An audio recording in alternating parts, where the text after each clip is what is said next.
the lollipop. Hey guys, so I'm going live again from Pu'uhonua, and I'm here with geologist Philip Ong, who's gonna, you haven't met yet, and hopefully we'll get some updates with Philip, who has been doing some really great live updates with Akaika Marzo.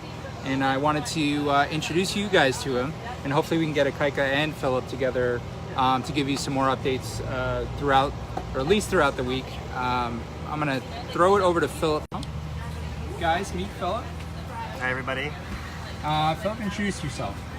My name is Philip Ong. I'm a geologist. I've been living in Hawaii for maybe 15 years or so. I first came to work with the USGS as a volunteer, and then since then I did a lot of work leading lava tours. And more recently I've been working on the Eruption Lens app, which you can get on the iOS App Store right now. And it's a historical view of the eruptions on Kīlauea, not including this one yet, but soon. Cool.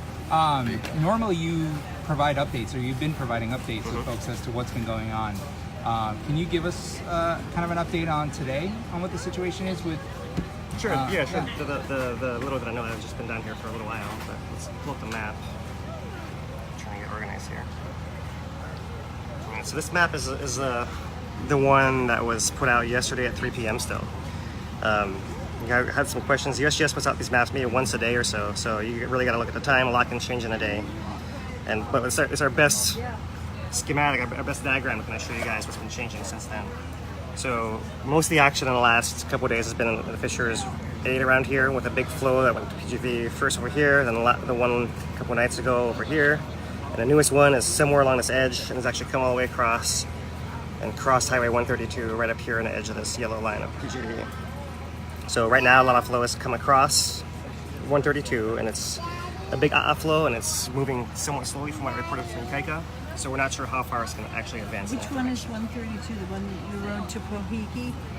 The road to Kapoho, yeah. Kapoho? Kapoho, the Kapoho Road, yeah. The one that's right out here, right in front of us, yeah. So here, this road right here. Is it? Where did it cross it? Crossed it right below the Y junction as well. So it took out the power substation as well. Everyone down there has lost power. Can you see where that Y junction is on this map here? Yeah, it's actually right here. So that's where the lava, that's 132. Yeah. And that's where the lava has just recently crossed the road this afternoon, right? And it's come all the way across the driveway of PGV all the way to here too. So that thing is something like this. It's like a big, fat lobe coming in that direction. We'll see that on a new update. But it's going to go downhill. Yeah, so if it keeps going along those flow lines, let's say it can keep being fed, then the path takes it still outside Nana Valley and out towards the north. Nana Valley? Outside Nana Valley. Oh my God. Outside Nana Valley. So here's Nana Valley, and off to the east is where this flow would go. So the danger would be if lava flows keep filling this area over here, then it's changing the topography, right? These blue lines are going to be evolving. Now there's a valley that comes along the edge of this thing over here. Well, you were saying there was like a kind of a mountain ridge there. Like this, yeah. There's one like here, and then there's one in between these two blue lines. Whenever you see two separate lines, that means that in between them there's something high that's dividing those two areas. Yeah, absolutely. Yeah. So if you guys have questions for Philip, please let me know, and I'll throw him a few questions. But he just gave you a quick update as to what the situation is over near PGV and Highway 132, which is no longer accessible. Correct? Yeah, it's been closed off. Yeah.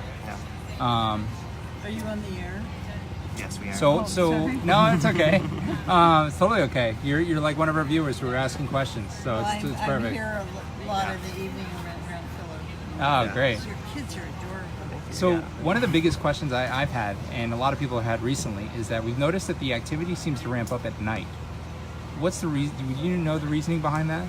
That's difficult to say. You know, there's been a lot of speculation that it could be affected by the tides, but you can't say that with certainty because the forces have to be just right for the tides to affect it.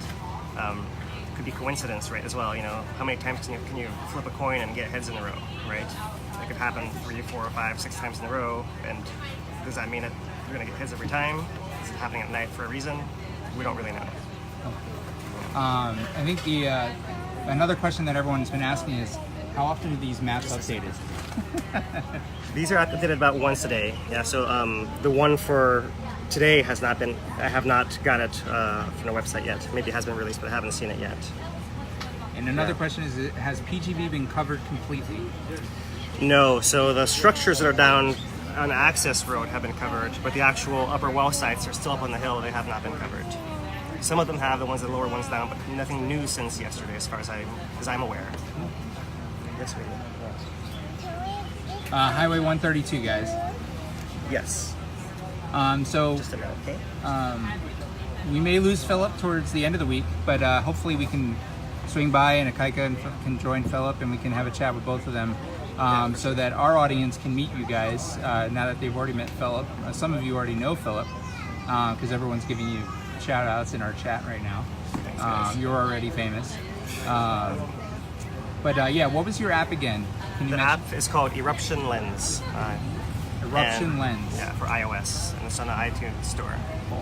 And right now, we're taking 20% of the proceeds towards this relief effort at Honolulu Civil Beat. Great. Thank you very much, Philip. Yeah, of course, Anthony.